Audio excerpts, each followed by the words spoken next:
The year is 1962, about 2 decades after the Axis forces won World War II, and life in Pacifica, formerly the United States, are going pretty well under the strict but fair Japanese rule. There is order, people are working, living, enjoying the great technological advances due to the scientific minds of both the German and the Japanese people. But then a book starts circulating, an alternative history novel about the world where the Allies actually won the war and how that sort of reality might look like.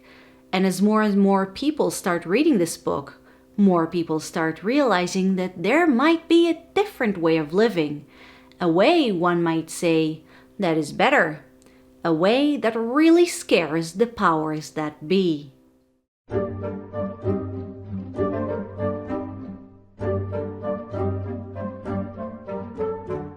Hey bookworms, welcome back to my channel and to another retro review where I review classic literature. And today I will talk about the modern classic, The Man in the High Castle by Philip K. Dick.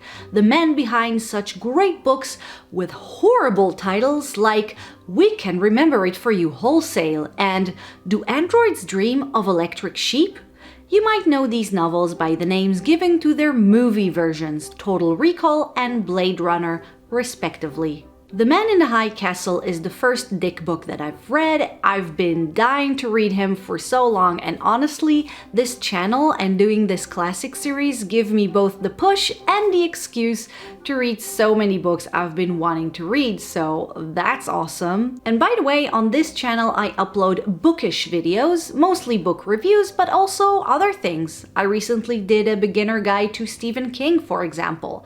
I try reading hidden gems and bring classics of all kinds to eye level. So if that's something that might interest you, make sure to subscribe to my channel so that you won't miss any other video I upload. Now, before I go back to the book, I will say that there is an Amazon series based on it, which I have not seen. I have Amazon Prime, so I think I will at some point, but many times when I talk about a book with a movie adaptation, people ask if I've seen it, so no, I haven't. So, The Man in the High Castle is set in a world just like ours, but history didn't exactly go the same way, what you call an alternate history novel. And guess what? This is actually a subgenre of science fiction. So to all of you who love books like Fatherland and think that science fiction is basically Star Wars, no, it is also alternate history. Anyway, this novel takes place in 1962, which is when the book was written, in Pacifica, which is most of the United States as we know them.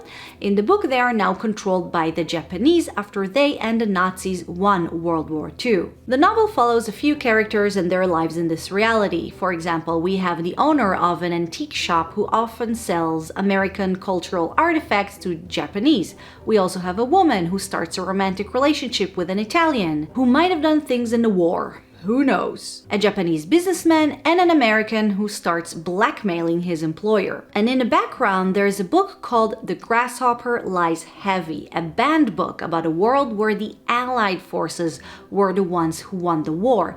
A book with a dangerous influence. So this is definitely what you'd call a concept book, a what-if book that challenges us with a question of what would have happened in that sort of a situation. Many alternate history books are concept books, but personally, I feel like these books often focus so much on that what-if question and its answer that they forget to have a plot, which is what I feel like happened here. Don't get me wrong, I enjoy this book and I will tell you why in a second, but I think that you can and should write a book with a good world building, but also, an actual plot with actual characters, not just things representing the different aspects of life in this reality.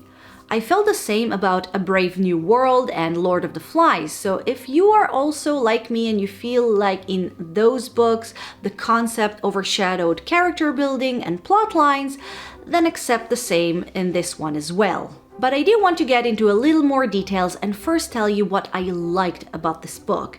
It was mostly the main point of it, the world building. It was fantastic. It's the first thing I really noticed, and it was done so well. Hey, if you create a concept book, at least have a great concept. And it's not just about the idea of what if the Nazis won World War II. There are many books with that plotline. But Dick takes this concept and really explores it. How will it look physically? How would the law look like? How would daily lives would be affected? What small things the ruling culture will sneak into the subordinate one? And my favorite point here, how would racism look like? Because there is something very interesting about exploring a people thinking an entire other people are this one thing.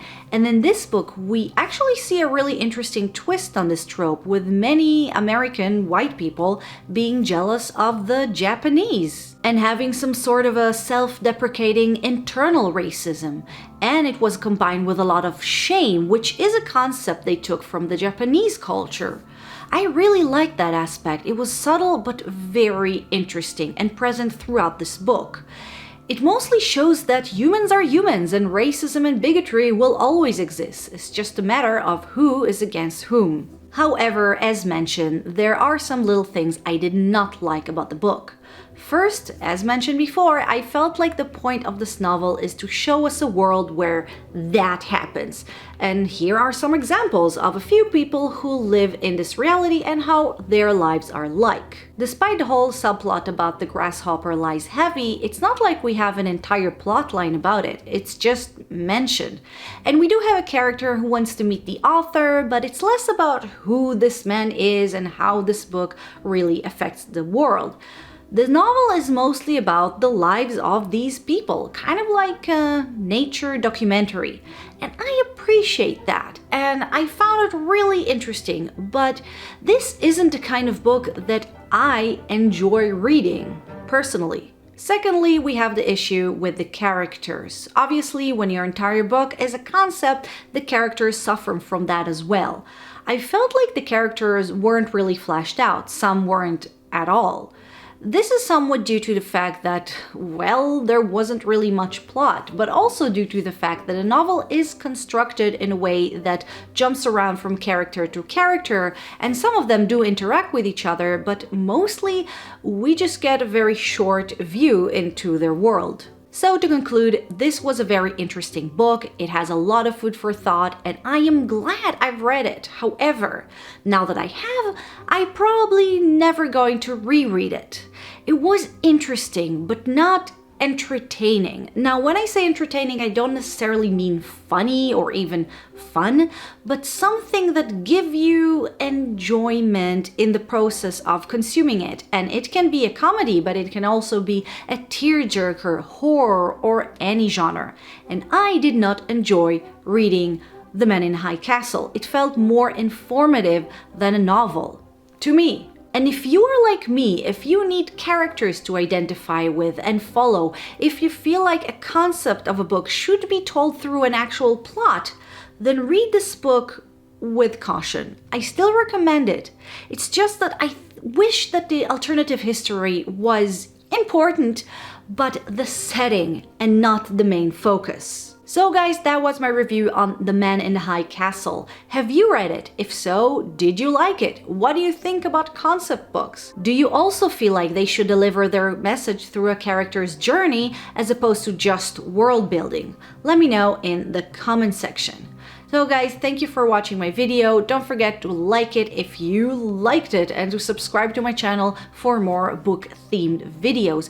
I even linked my entire retro review playlist in the description box for you to binge. Again guys, thanks for watching, and I will see you next time for a Halloween video. Till then, bye bye.